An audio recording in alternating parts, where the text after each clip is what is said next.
Good evening. We'll call the meeting to order of the regular meeting of the Board of Trustees of the College of the Sequoias Community College District. Today is Monday, August 21st, and it is 5 p.m. We have no reportable items from closed session, and if you'll stand for the Pledge of Allegiance, please. Ready, salute. I pledge allegiance to the flag of the United States of America and to the republic for which it stands, one nation, under God, indivisible, with liberty and justice for all.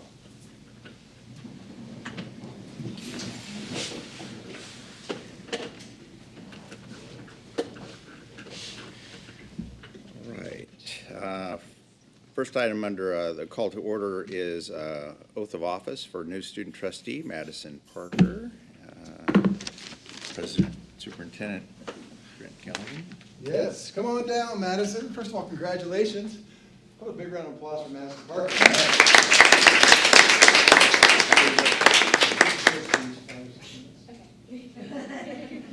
Okay, raise your right hand and repeat after me. I, Madison Parker, do solemnly swear that I will support and defend the Constitution of the United States and the Constitution of the State of California against all enemies, foreign and domestic. That I swear I will bear true faith and allegiance to the Constitution of the United States and the Constitution of the State of That I take this obligation freely without any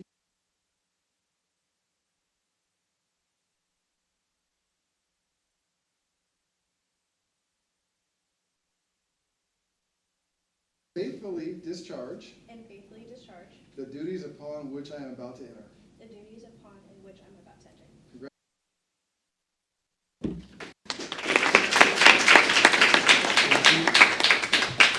Madison, our board members may have a question or two about their newest board member, so.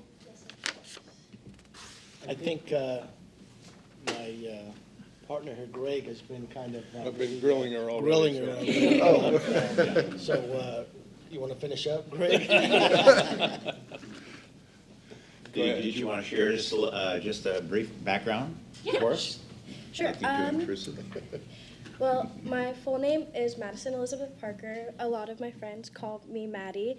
This is my second year at COS. I'm originally from Fresno, California, so I'm brand new to the Visalia area.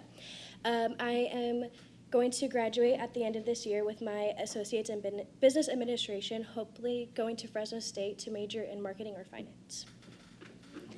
Yes.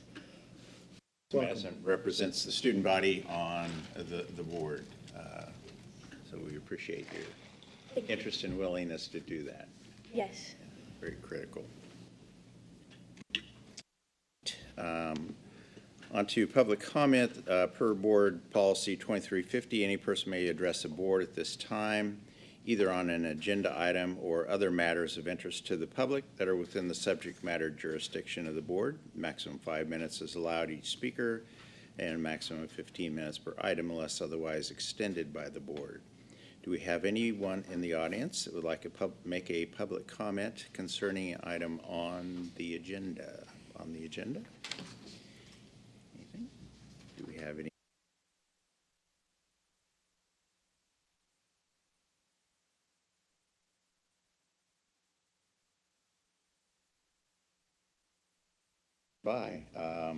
Next up is board and executive staff reports. The first is the student trustee report, and Ms. Parker. Thank you. Some topics I would like to touch on today.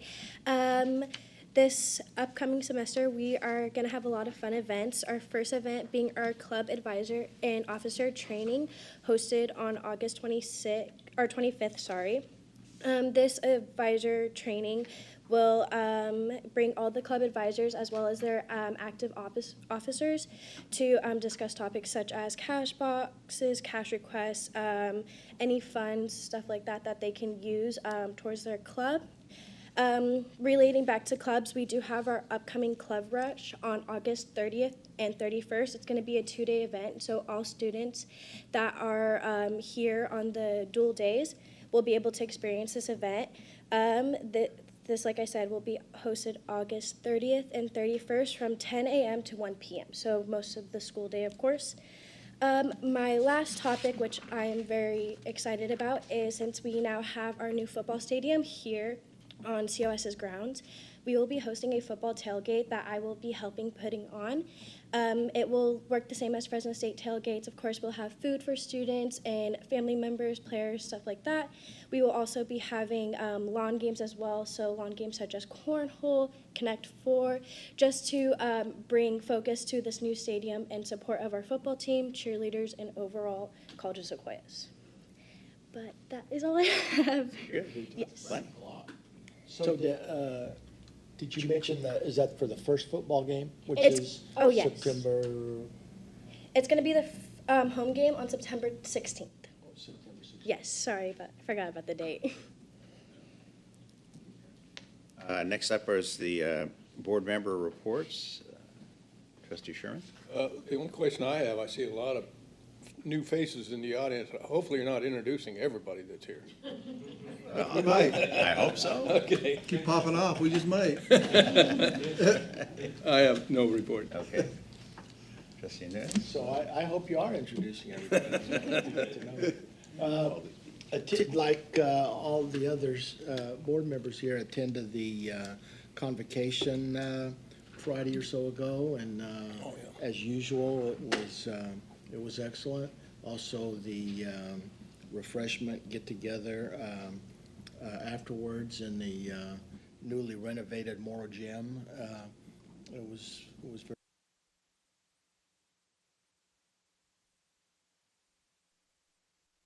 Just wanted to take a moment to thank Jessica Morrison and the Student Services Department. There are times where situations take place, events take place that are out of the control of the school district or the college district. And with the recent bus strikes that took place in Visalia, it was affecting students in our local area and how they're going to get to school. And I really appreciate that a plan was developed and a number of students were able to get to school, get to class. And I want to just publicly thank that department for their efforts in making sure that happened. There you go. Thank you.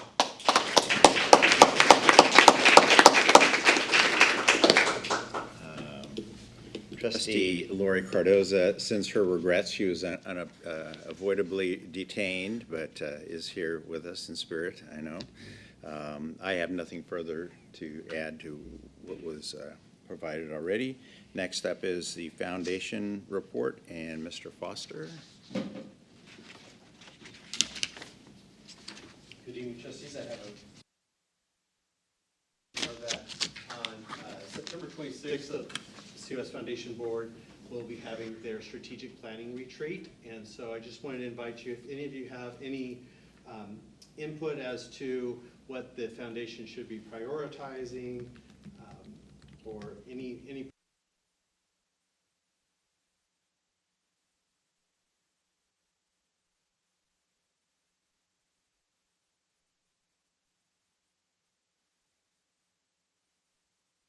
also are proud to announce that we are we're able to do the Hall of Fame again.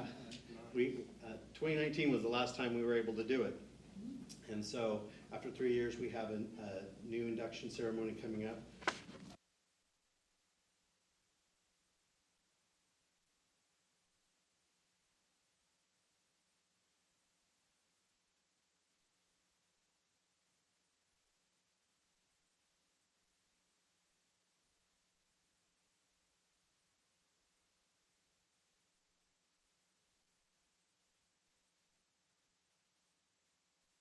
Finally, upcoming dates, you have your cards in front of you.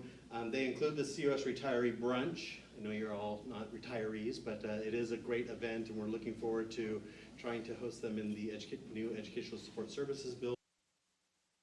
Also, I didn't put on the calendar, but there's, incidentally, there's also going to be a retiree excursion, day trip to Monterey. It'll be our third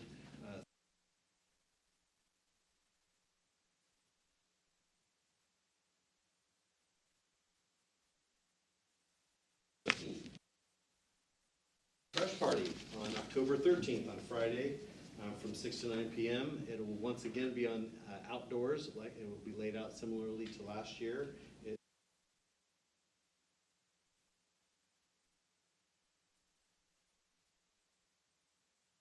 Of the Purse, which is our luncheon that we have at the Visalia Country.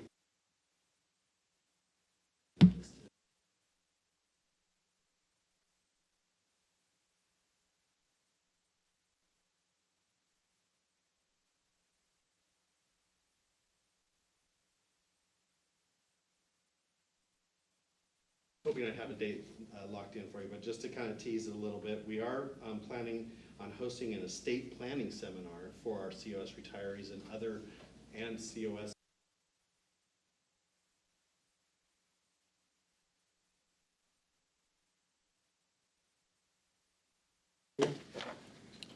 Next up is the accreditation report. Dr. Lacerna?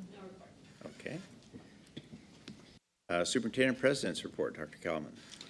Thank you so much, President Lane. A couple of things, and then we get to meet 4 brand-new faculty members, which we're thrilled. It's kind of our favorite thing to do here. A couple of things first, though. First of all, thank you, everybody, for changing dates. We never change dates, but we just found it unavoidable last Monday, so thank you for being patient with us. Secondly, we have a brand-new provost in our midst. Michelle Brock is in the back row. Congratulations, Michelle, new provost at Hanford. And I can't congratulate Michelle without also thanking Kristen for everything she did to build the Hanford Center. She's transitioning to a new role, Dean of Enrollment Management and Special Projects. That means she gets to help me out on a whole bunch of things that I can't handle. So special thanks to Kristen for everything she's done for our district.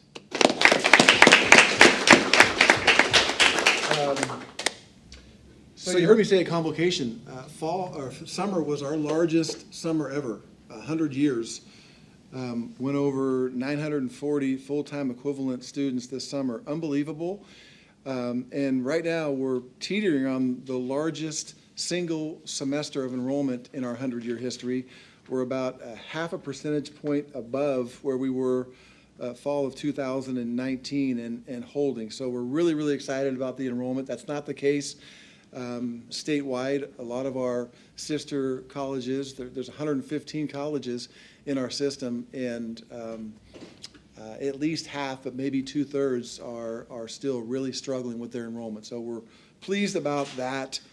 A couple of more dates, and board members, I'm going to send you a calendar outlook invite for these, but we are going to do our grand opening of the Educational Support Services building on the southeast corner of campus on September 1st. That's a Friday. The very next day, we break in our new stadium as we host Butte College on September 2nd. And then although the marketplace, food pantry, et cetera, right across from educational support is currently open and serving students, we're waiting until October 25th to do our ribbon cutting and grand opening on that, primarily because we've got 10 or 12 partnerships with county offices, social workers, all kinds of their agencies, and we'd like to really solidify those so they can be a part of that ribbon cutting as well. So October 25th on that.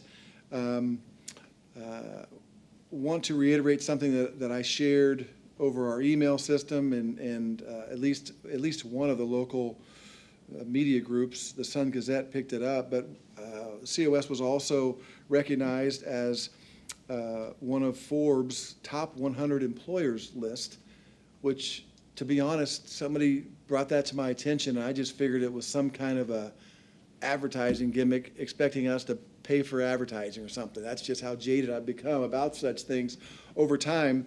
But in fact, apparently Forbes does this every year. They partner with a big marketing outfit, national marketing outfit. They start with 10,000 companies between 200 and 1,000 employees, and then they look at upwards of 100 different data points, and they whittle it down to a list of the top 300 employers based on customer satisfaction, employee satisfaction, and some other data points. And we ended up 97 on this list, one of only 2 California community colleges to make the list. College of the Desert edged us out. They were number 84 on the list. We were 97. So that was kind of a thrill. And then finally, I also wanted to just commend Vice President Morrison, as well as Elise Garcia for being the dispatch on those van rides, as well as Curtis Allen, Will Hobbs, Adrian Beltran, and Lauren Fishback. I think Lauren's here, for jumping in and helping out to get students here. That was a legitimate curveball. We have hundreds of students that rely on our bus pass system around Tulare and Kings County to get to college, to get to campus, and here we had a vice president, a dean, and several different directors giving up basically their first week of school, getting out in a van at 6:30 in the morning, picking up students, taking them home midday, and then doing a late run home as well. Really, really going above the call of duty. So appreciate your efforts, Jessica and company, for I think we had upwards of 75 or 80 students. And you're talking about the neediest of the needy, because we have several hundred that rely on buses, but at the end of the day, they could find rides here. But 75 probably would have dropped out without their efforts. So thanks again for everything you did to make that happen. With that, I want to invite up Vice President Dr. Jennifer Lacerna, who will introduce the 3 of our 4 new faculty members. Thank you very much. So I'll have the first 3, Christopher, Elise, and Brittany here with me. I'm really excited. So I think we have 18 to introduce this year. So we're going to start with the first 4 tonight, and I get the honor of introducing these 3. So our first 3 faculty that I'm going to introduce, they serve in full-time non-teaching positions. One of them is a new or growth position in mental health counseling, and then we have replacements for retirements of Deborah Nolan in distance education and Lisa Greer in work experience. So we're excited to have all of these, and I'm going to have Christopher step up first. He's first. So this is Christopher Ramirez. He is our new mental health counselor. Christopher is a local Visalian. He was born and raised in Visalia, and he attended Mount Whitney High School and College of the Sequoias, where he completed an associate degree for transfer in psychology. He then finished his bachelor's degree in psychology and a master's in marriage, family, and child counseling, along with a PPS credential in school counseling from Fresno State. He completed a dual license as a licensed marriage and family therapist and a professional clinical counselor. He most recently worked at Turning Point of Central California, Sequoia Youth Services in Exeter, as a mental health professional.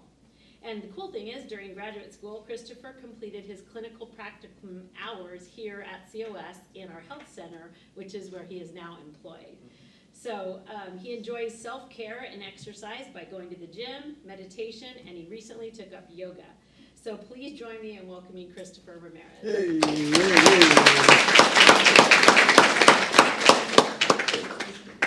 Long speech, 15 minutes. No, all I can say is I'm just really happy to be here.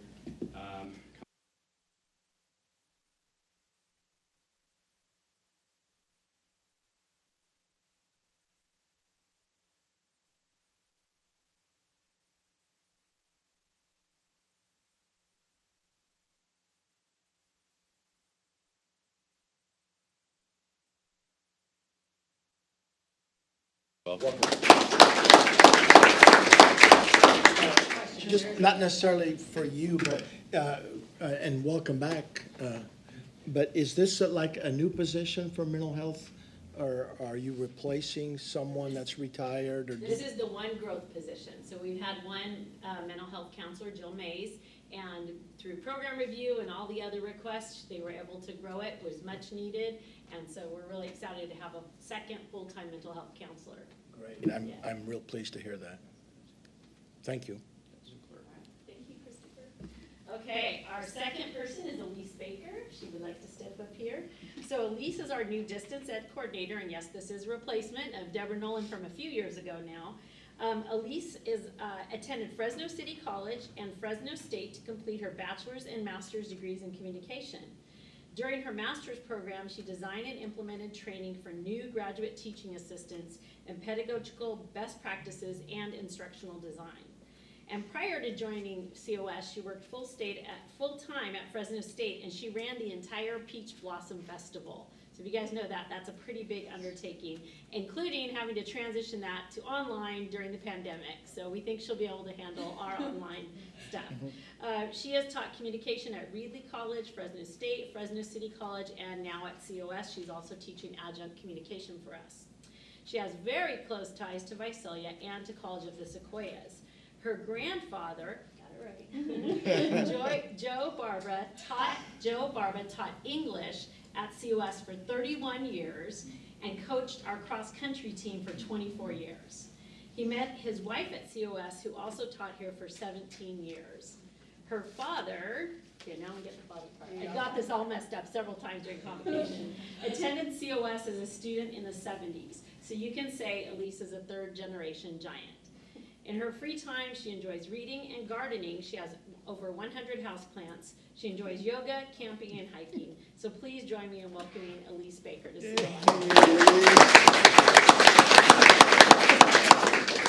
Thank you. Yeah, I'm excited to be here. I've been working in Fresno for a long time, and so I'm excited to be in a totally new community in the in the valley, but South Valley now. And yeah, I'm excited to be a Elise's grandfather was also the cross-country coach and pretty much a legend around here. In fact, he was Dave Bronson's coach, who went on to coach for 30 years here. So I think that program is on its third coach because of her grandfather and then Dave Bronson. So the folks in athletics were really excited to meet Elise on Convocation Day. Yeah, that's awesome. Congratulations. Thank you very much. Way to go, Elise.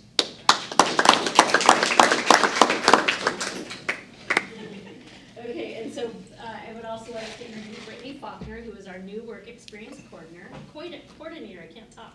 Brittany is also local to Visalia. She completed her AA in Liberal Studies and American Sign Language degree from COS. She completed her bachelor's degree in Liberal Studies with a minor in special education from Chico State and her master's in rehabilitation counseling from Fresno State. But she's not new to COS because she started working at COS in 2015 as a job developer in our Workability 3 program through the Access and Ability Center. And she most recently served as the Workability Counselor and Coordinator. She's also an ASL interpreter and learned ASL when she was 4 years old. And she has some special guests here. She has 2 children who I would like to stand up. Ava Nicole, who's 9, and Addie Mae, who's 4. She brought her whole family, she told me on the way in, because she needed to prove happening, so they're all here. She enjoys gardening, spending time with her beautiful family at the family cabin, snowboarding, skiing, and being outdoors. So please join me in welcoming Brittany Faulkner. Thank you. Well, I've been here since 2015, but I just want to say thank you to my bosses at Harvard.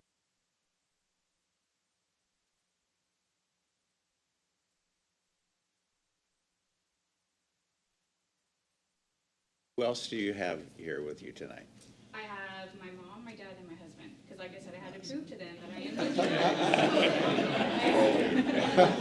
the Okay, they're duly introduced. They're duly Yeah, introduced. so they supported me, and I'm very excited that I have this opportunity to grow the program and be with all of you. So thank you. Thank you.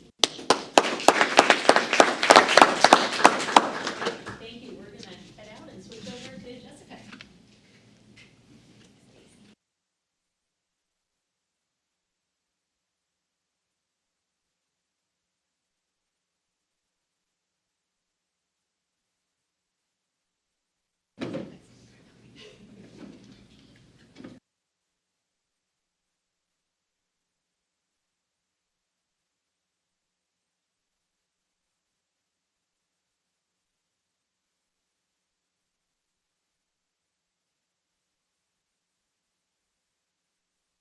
Legend of an EOPS counselor for 20-25 years, and she's happily retired. And we knew when we interviewed Dave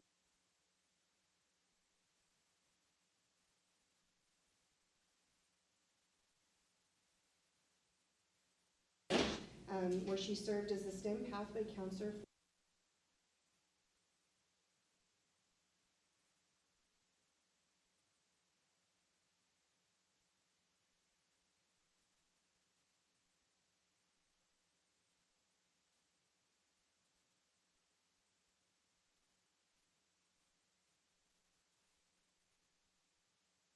Aside from Daisy's obvious passion for working with students and first-gen students, she loves to spend time with her family, especially her 5-year-old son.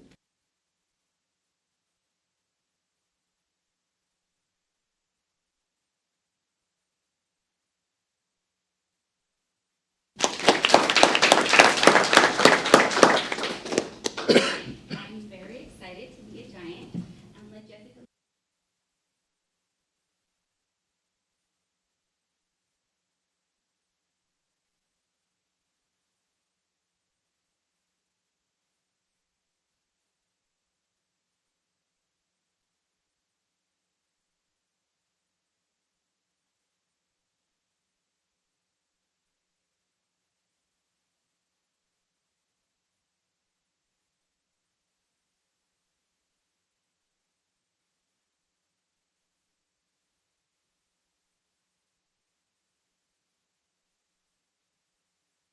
No. That's great. Yeah. Crazy.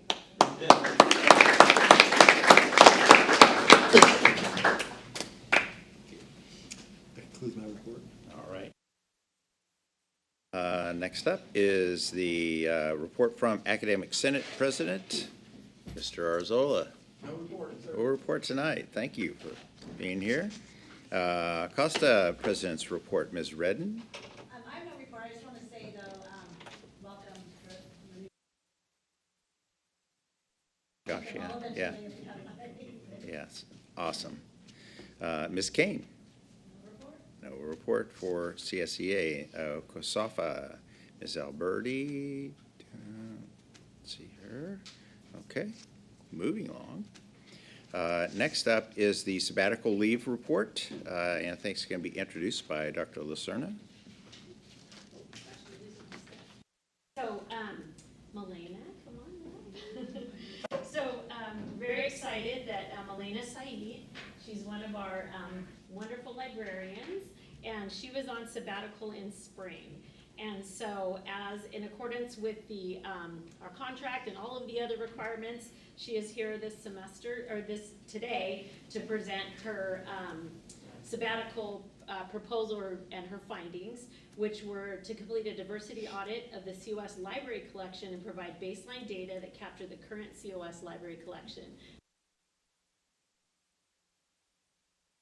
So we're looking forward to hearing about it tonight. So thank you, Melina. And I think she brought family too, so Yeah. she may want to introduce them. They told me not to embarrass Oh. them. Should I embarrass them? It's probably not them sitting in the back row then, right? Hi, guys. Thank you for joining us. Can't hold you accountable for that. Yeah.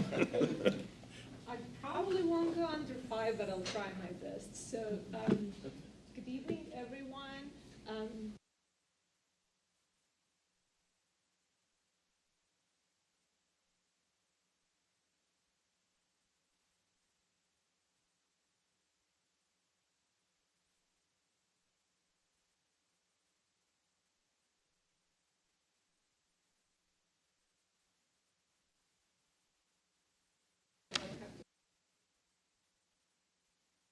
Where's his friend? I know, I was told Where's that normal before, people? but it doesn't really work. So, I believe that the diversity audit and the whole opportunity that I had for sabbatical is a confirmation of college's dedication to equity as it's declared in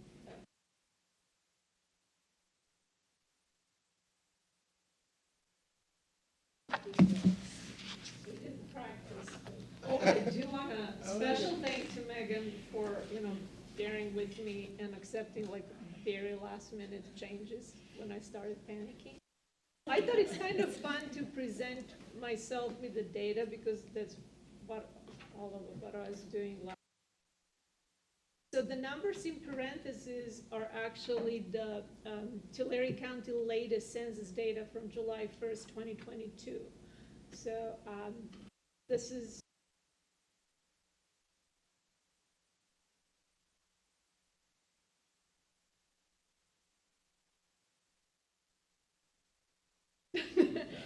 why I had diversity audit.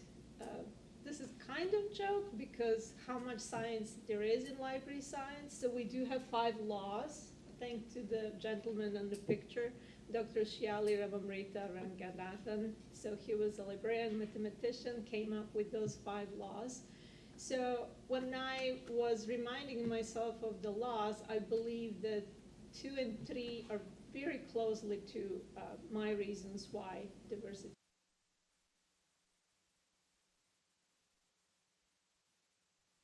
COS students to feel that they belong to the library and that the library belongs to them. That's why every reader, their book and every book. Also, it will help library find gaps in our collection, and it will help us shape future decisions, mostly how to fill them.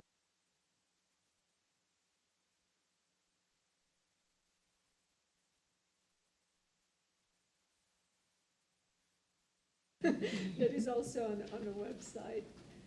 So what I did was a lot of reading, attending webinars, and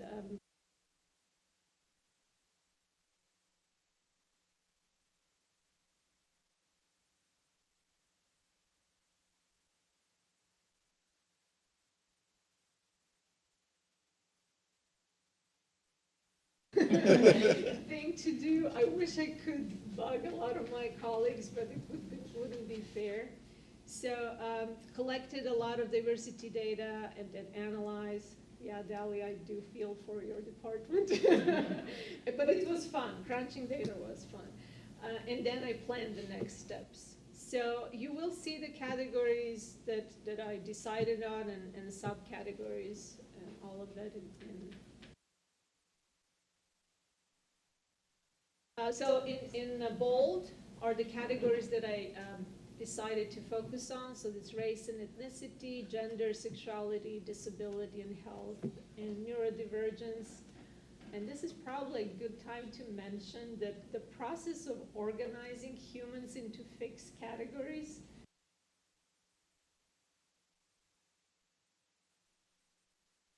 creates many challenges and can also be deeply uncomfortable. So that's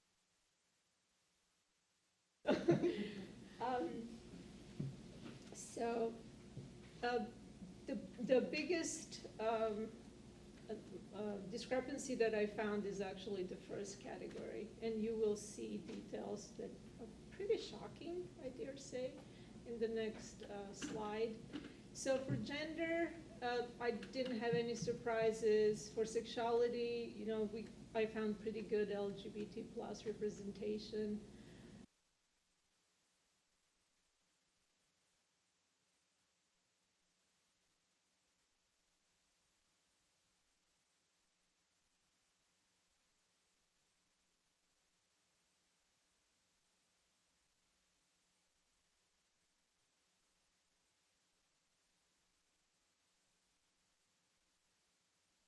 So this was my big surprise. I don't know how the light works, so I can. They're both red.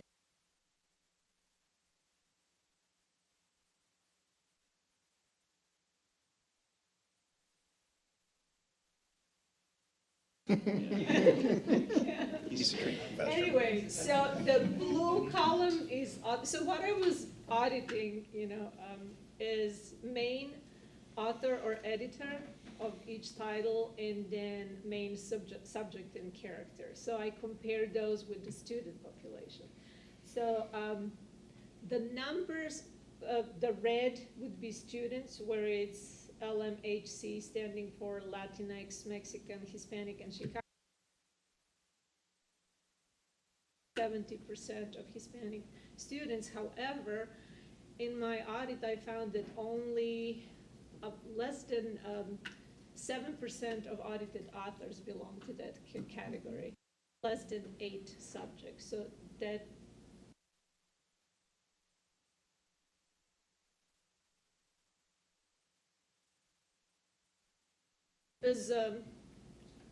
as a comparison, if you look all the way to the right where there is white category, in red our student population is less than 20% white, and if you see there are plenty of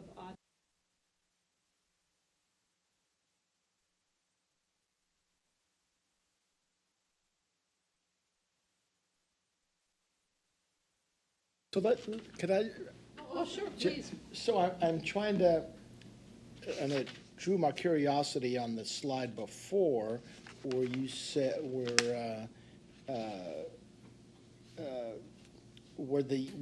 you say the discrepancy in the Latino, Mexican, Hispanic, which I think that's the category that we kind of label Hispanic. Is that right? Well, I kind of wanted to make it broader. That's Right, why I do. but, and so the results are that there's a substantial amount of misclassification in that, Misrepresentation of meaning what? When you say misrepresentation, I'm trying to figure out what When I that, started auditing the titles that are in library collection, I found out that less than 7% of the authors that I all the authors. well, basically means that our students cannot really see themselves, majority of our students in our collection. Like, they have windows but not mirrors. Yeah, so, and that's what it. Okay, appreciate that. And for subjects, it's a little bit better, but this could be more detailed because there is also like belong to.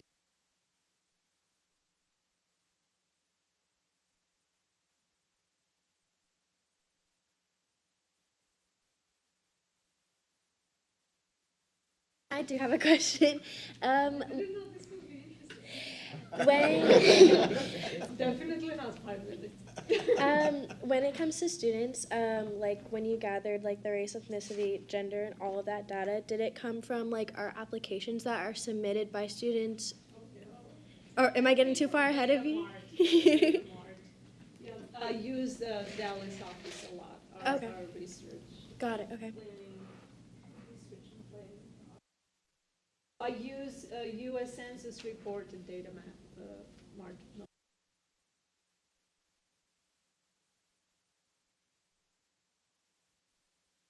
But the demographics of our student population are captured through your application. Right. In what our chancellor's office calls the data mart. Yeah. Our entire system. So- Okay.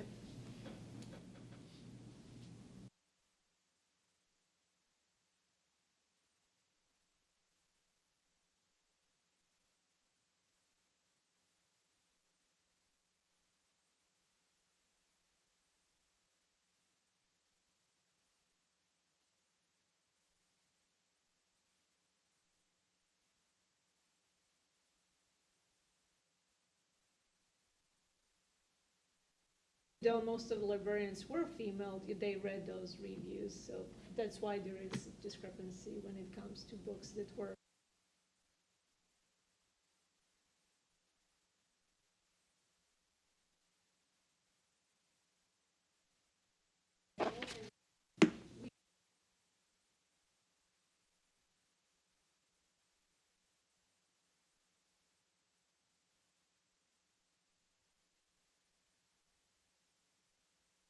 Basically, this is just a guideline for librarians to know what to order and.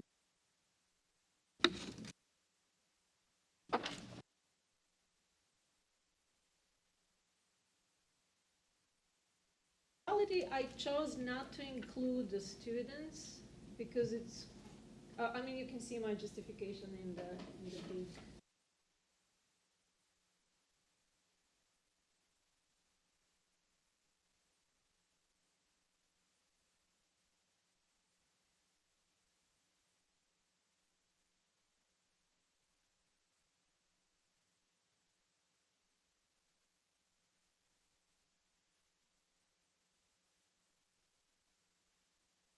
I tried to limit myself. I had only one semester, so. Okay, so this is the category of disability and health. I did use the student population that uses Access and Ability Center, and it's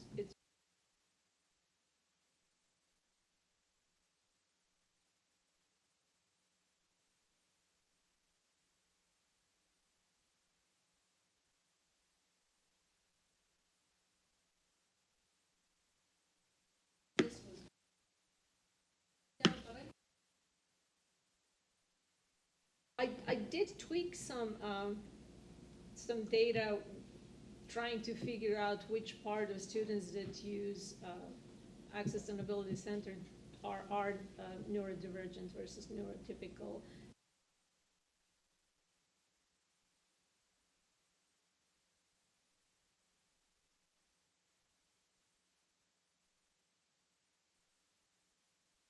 Still questions later. I'm just not sure how many people will be interested in my results. And I do have plenty of data to analyze.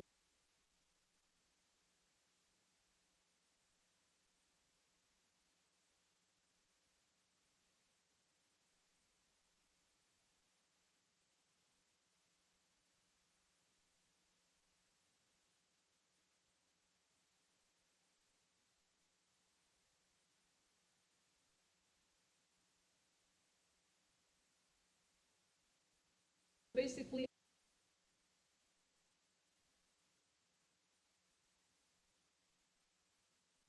authors list that I created during my sabbatical, that's pretty lengthy, will be expanded by new data from the online.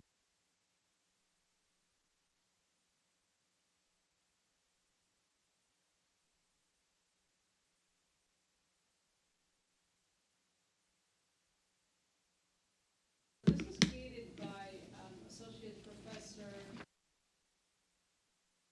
information.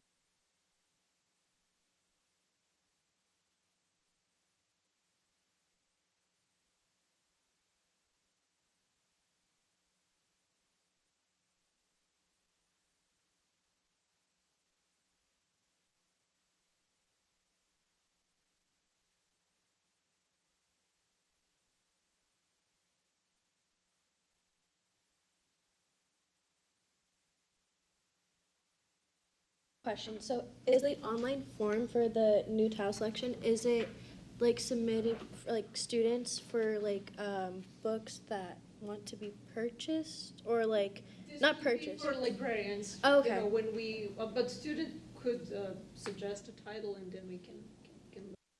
Are students able to do that now? Because I don't think I've ever heard of like students suggesting like books. Yeah. We would be happy to hear. When I work at the Ask a Librarian desk, and if students mention a title and I feel it would be.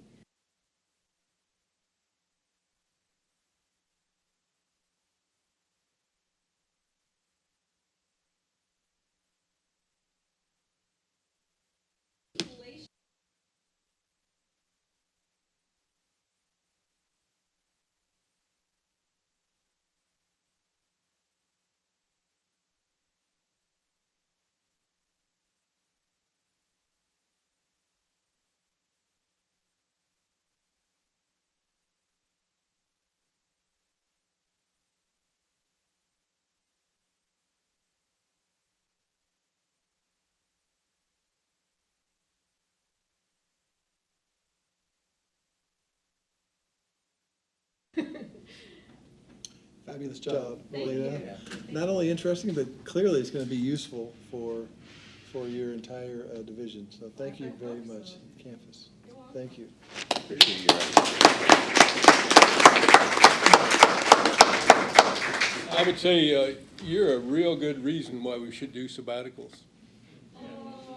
Yeah. That's very kind to say. Thank you so much. Next up is the year-end governance report. Ms. Morrison. Did Melina introduce her family? Melina, did I miss that? No, she needs to introduce. Melina, introduce your family. Come on. Most of them are interested, they won't like most. We got some questions for them. Starting from, so this is my husband, Nasser.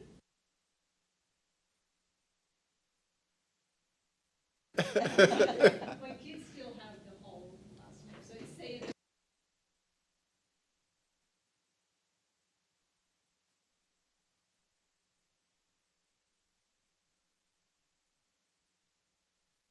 Welcome. Thank you for coming out. Okay,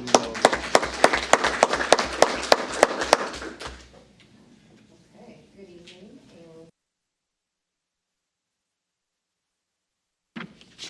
We've got the 2023 District Governance Survey Report. Each year and give the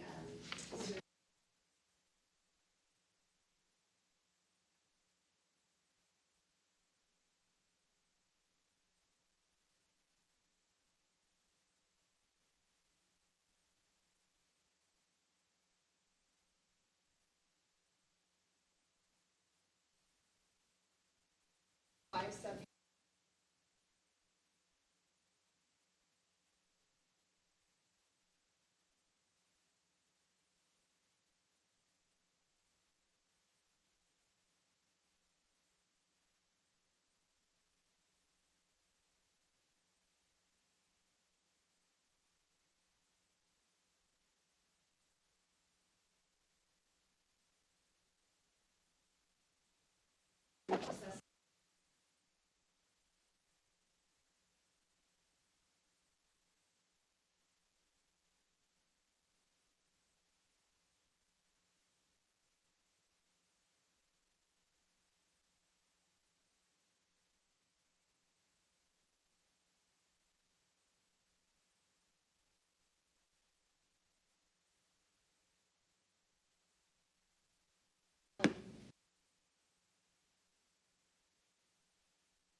Planning, resource allocations, and other matters.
Jessica, that first slide, the one, is that number, the numbers up on top, is that on a scale of 4? What am I, is that? Yes, that's on the scale of, is it $1 to $4? I was hoping it wasn't 1 to 10. Yeah. But No, 4 is the highest. okay. Thank you for clarifying that. Okay. And again, we, just for the sake of kind of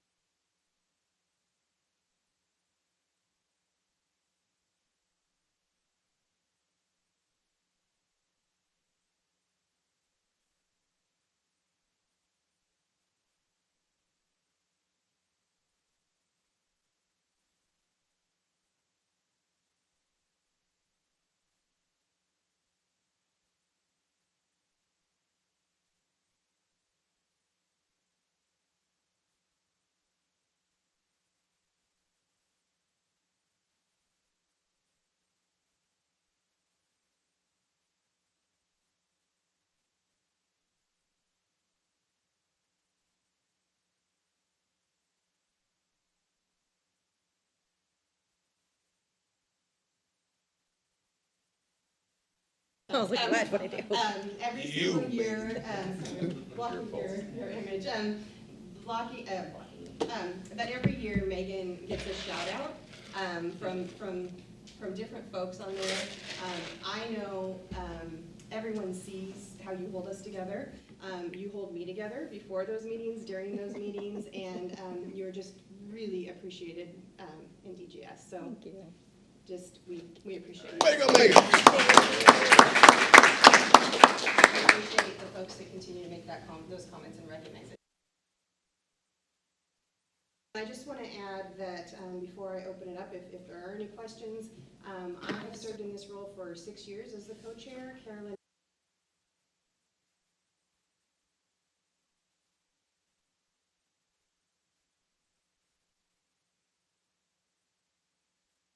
For next year.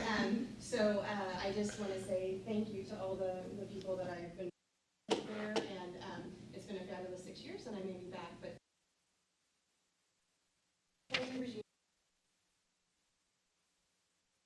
Jessica, under the category adhere to Robert's Rules of Order, yes.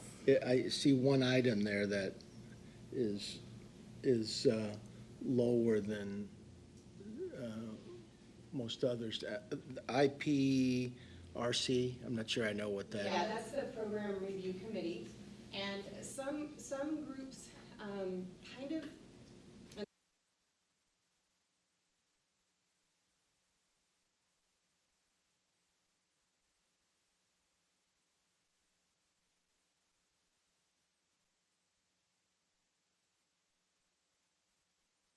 very operational, and my guess, and back when I was on it 8 or 9 years ago, it's more of a highly functioning work group. So they get in there and kind of they don't call a formal meeting off. So it's more of a give and take and discussion. It is, and it's a smaller as group. opposed to a formal. So am I hearing My guess is if correctly they that didn't it's- agree or strongly agree, they said not applicable. Yeah. My guess is if they didn't say strongly agree or agree to that, they said not applicable, because I don't think anybody does Robert's rules in the Right, IPRC. okay, so it's not an issue, is what we're saying for, yeah. But certainly those co-chairs will look at this and probably discuss it with their. That shouldn't even be a question. Yeah, but it's a very discussion-oriented hour and a half that they meet. Sort of announcement. Is there much turnover on the committees themselves? No, it's great because DGS is set up kind of by classification, so it's kind of a 4x4. So there's CSEA representation, Academic Senate, COSTA, they split 2 seats each, so that's 4 seats. Administrative chairs we try to add to the other part of the member. So the evaluation is truly meaningful because you're coming back and seeing what you're. Yes, yes. And most Padres likely the comments are made by the same exact people sitting in that Yes, room yes. in the first meeting. Oh, good. Yeah.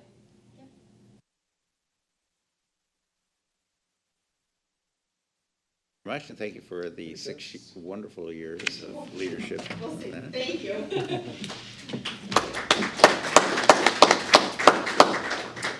Next up is Mr. Zagara on the annual update of the COS Training Resource Center. Great. Evening. I am going to take a different approach to my presentations to allow more time for questions. I hope you have questions. My slides, and all the charts in the slides are contained in the report.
Is that something that your division then made the selection of how to use the resources? Yeah, we were awarded a contract with Employment Training Panel.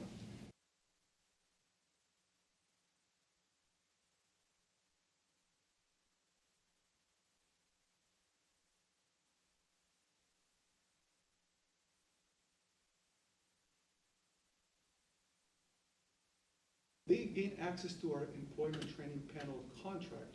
So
the Training Resource Center has existed over the last 9.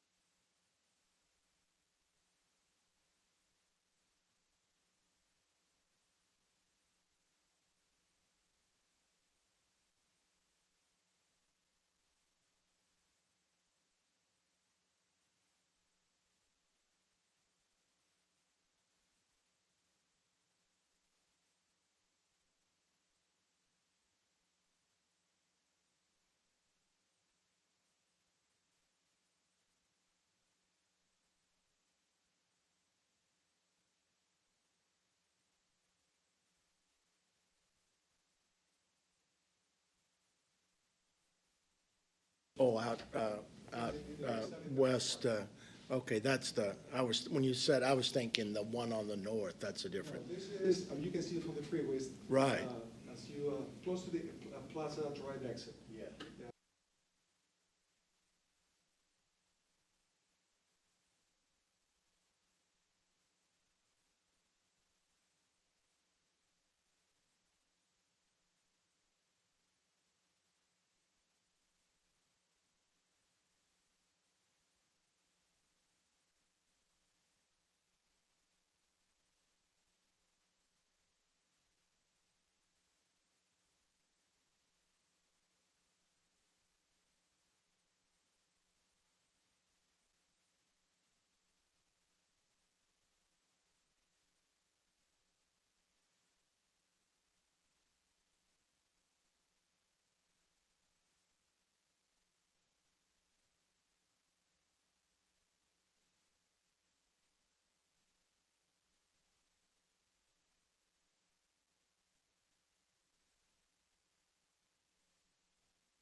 response, nimble.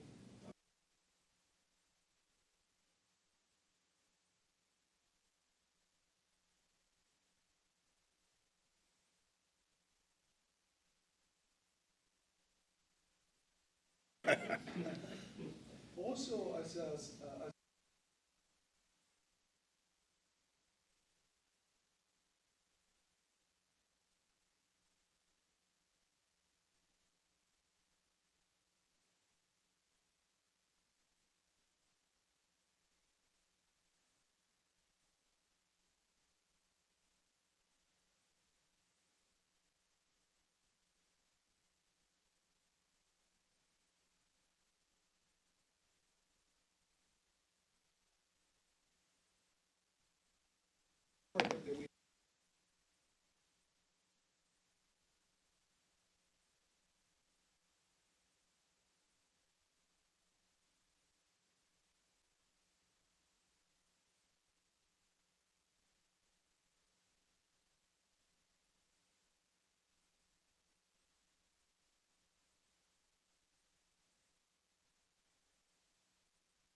Yeah.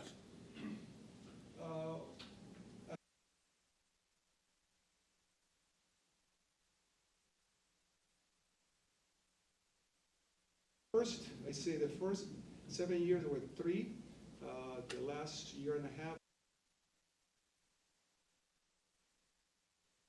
Adjuncts too? We do. We use adjuncts and also full-time.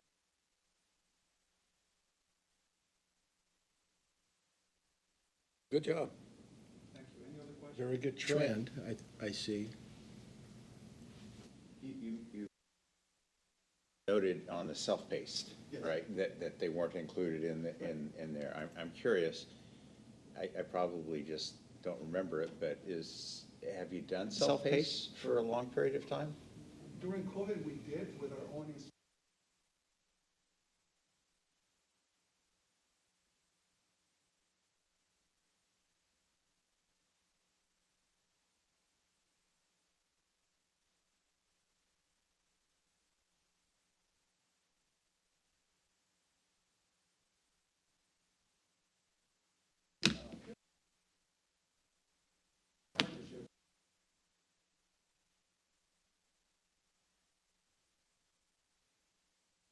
Those are large numbers because those courses are long, but it's something that we want to continue offering too.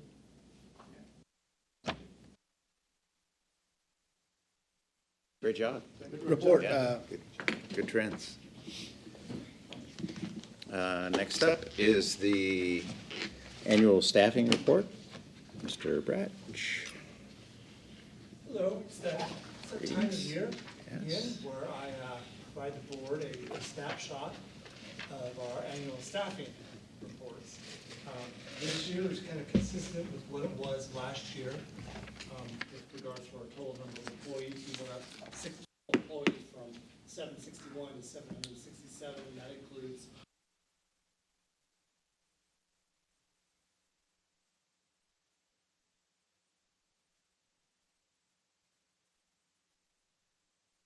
year they incrementally increase a little bit, but for the most part, year to year, they stay pretty much the same. You'll also see that our FON, faculty obligation number, has increased a little bit from last year.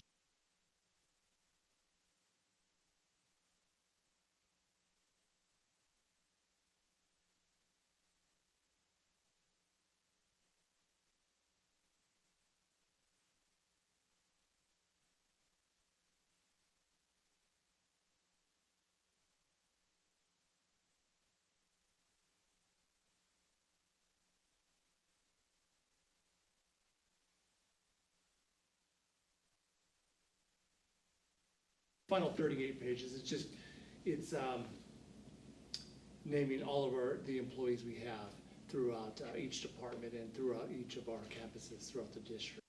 For the most part, it's 98% correct, but every once in a while we'll have a name brought to our attention.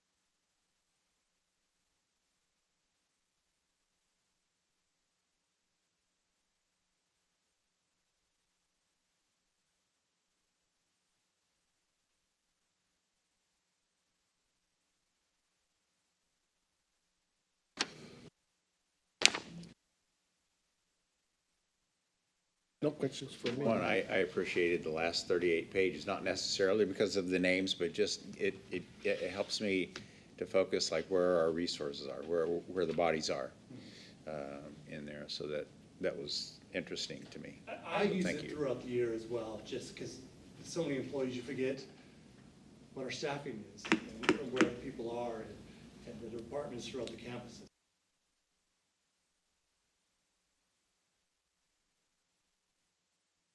Very much. Thank you, John. Next is the consent calendar. We have a number of items on the consent calendar that are considered routine and will be enacted by one motion. An item may be removed from the consent calendar at the request of any member of the Board of Trustees or any person in the audience and considered as a separate agenda item. So I'd first ask if, well, let me read through those and see if there's anything in there as we read through that you would like to pull, just bear that in mind. I'll ask for that. The first is the minutes of the previous meeting. Second is a personnel report. Third is payment of bills. Fourth is the Sequoia's Adult Education Memorandum of Understanding and Governance document. And ratification of student athlete accident insurance contract, and then finally out-of-state travel request for Mesa.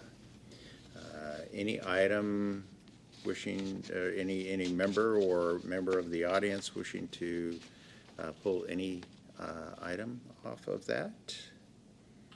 We approve the consent calendar? Moved and seconded to approve the consent calendar as published. All those in favor, please say aye. Aye. Aye. Any opposed? Any abstentions? Passes unanimously. Thank you. Thank you, Greg, for being efficient. Next item is the approval of agreement for the architectural design services for Measure C projects. Mr. Woods. Good evening, board members. So as you'll recall, in November of 2022 last year, we successfully passed Measure C in the amount of $95 million. So the time has come. We are ready to kick this thing off and get these projects. Ready? You ready? Well, Hey, looking for something to do, huh? We are out, but yeah, sounds good. We're ready. I'm not quite ready yet. Okay. So as you recall, The primary feature project, I guess, of Measure C was the University Center building. And there's also language in there for additional facility upgrades and expanded improvements.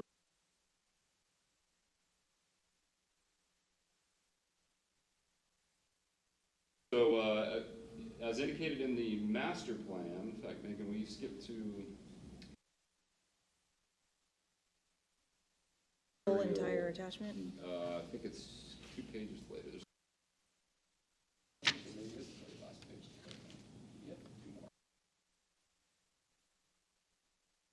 snapshot of the draft master plan, facilities master plan for the Visalia campus.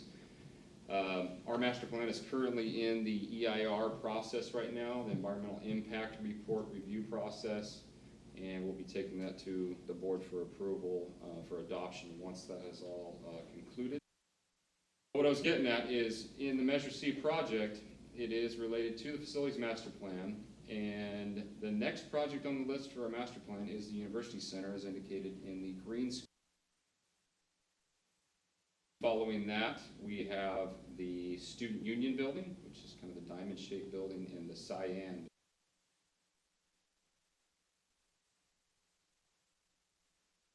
Site work between those two buildings.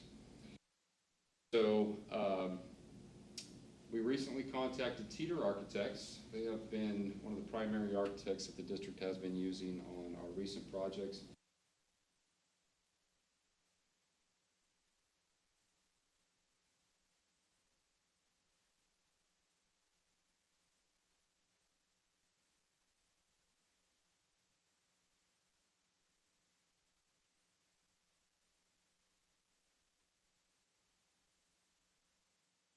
Successful relationship with them. They're doing great things, great people to work with, and I think they do very.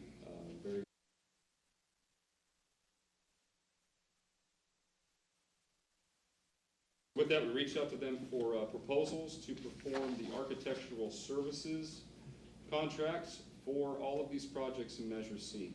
We felt it's important to have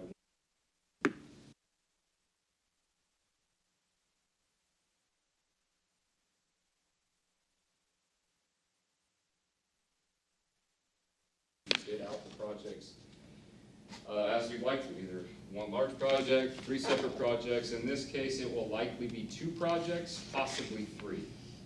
2 being both buildings would be a separate bid to contractors, and then we have the ability to tuck in the site work in between the 2 with one or the other or by itself. In front of you, you have the 3 architectural contracts. They've identified them as University Center, Student Center, and so as indicated.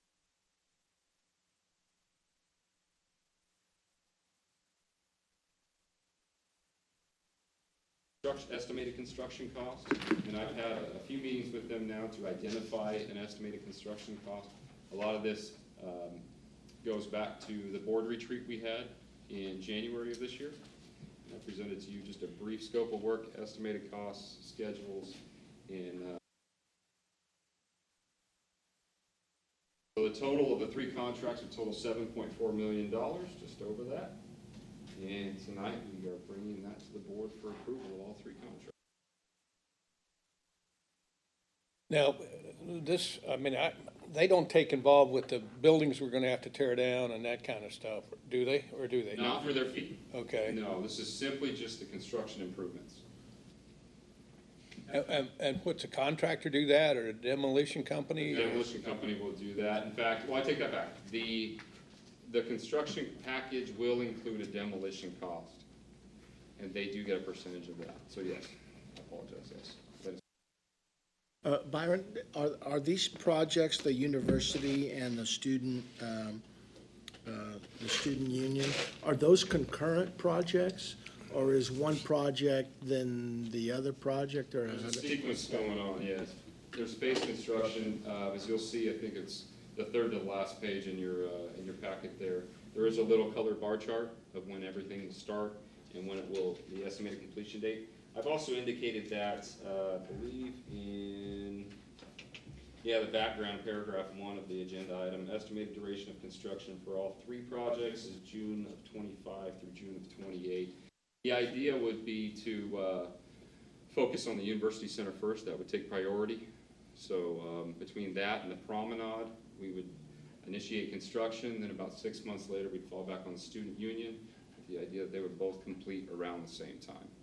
So like I mentioned, you probably have 2 different contractors working on the site, maybe even 3, and they all know their boundaries. Their utilities go right to this point, the other one connect right there. So there's a lot of coordination going on, but the idea is to have everything completed.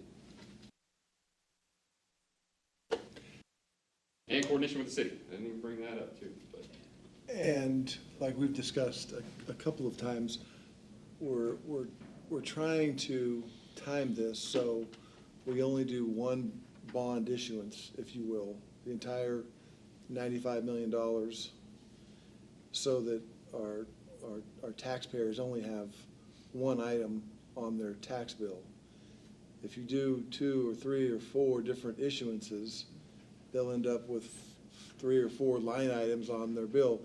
And that's when the 5 of us, 6 of us get asked at every single public meeting, hey, how come you got 5 bonds on? We don't have 5 bonds, we had 5 issuances. So we're gonna do our best to have one issuance. The challenge there is, with some limited exceptions, you're supposed to spend 85% of your bond proceeds within 3 years. And so we're gonna get ahead of it a little bit on the front end, because we're going to cover some of the initial costs of this and delay bond issuance as long as we can. If it works, try to sell the entire $95 million worth, and then we should have under 85% or thereabouts 3 years later. I think that's what we're trying to. We're just looking at cash flow, and that's part of why we sequenced it the way we have, hoping to meet those requirements and only have one. Because I know that was important to all of us, if we can do it, to have one issuance on our taxpayers' property tax bill. Byron, just a couple of things. Number one, and maybe it's in your, and I didn't take the time to look, but the estimated costs at this point compared to what you presented back in January, how does that change, if at all? So mine were very ballpark. Yeah. So Teeter's taken my costs and kind of detailed them out a little bit more.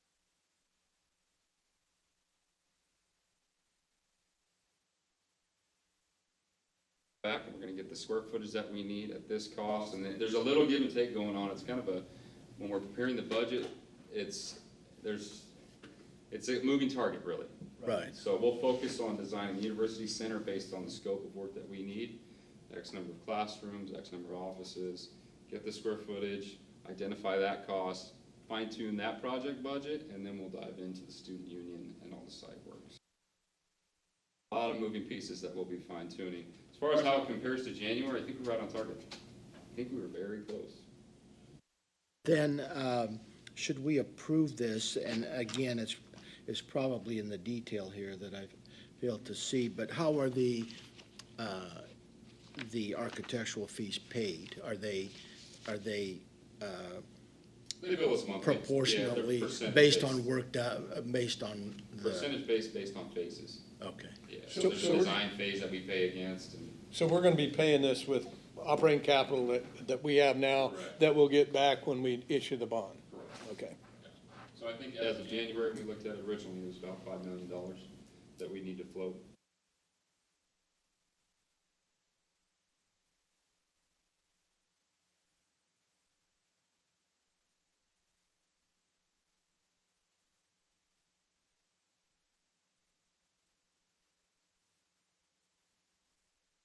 Then, Byron, is the percentage, the standard, I think, for architectural is typically some percentage of the cost? And is that percentage number kind of standard for most architects you would go to, or are they looking at the same kind of I'm glad you thing? brought that up. Typically, it's about 10%. So So I think we're actually, I won't say we're getting a deal, but we, you know, they did decrease their rate a little bit, 9.5%. They feel completely comfortable with that, getting the job done at that price. Is that what they've been charging us on the other projects that they've The other done for ones us? are 10%, yeah, Okay. sliding scale 10%. Well, this is a little bigger project bigger. too. I think that's why. Yeah.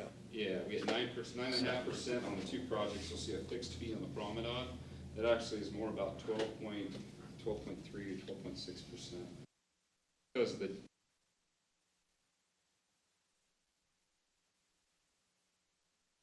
facilities and civil engineering involved in that project, it's going to be.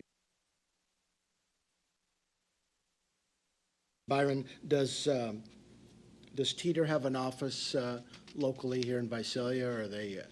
Yeah, they have offices in this area, Bakersfield, Visalia, Fresno, I think.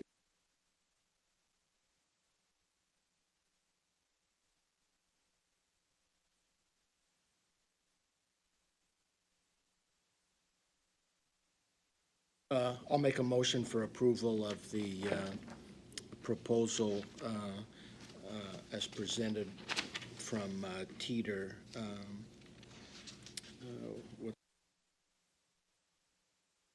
Just go by Teeter now. Peter. I'll second. Motion to authorize the district to enter into an agreement with Teeter for architectural design and engineering services for the new construction of University Center, Student Center, and Promenade projects. Moved by trustee Nunes and seconded by trustee Sherman. If there are no questions, all those in favor signify by saying aye. Aye. Aye.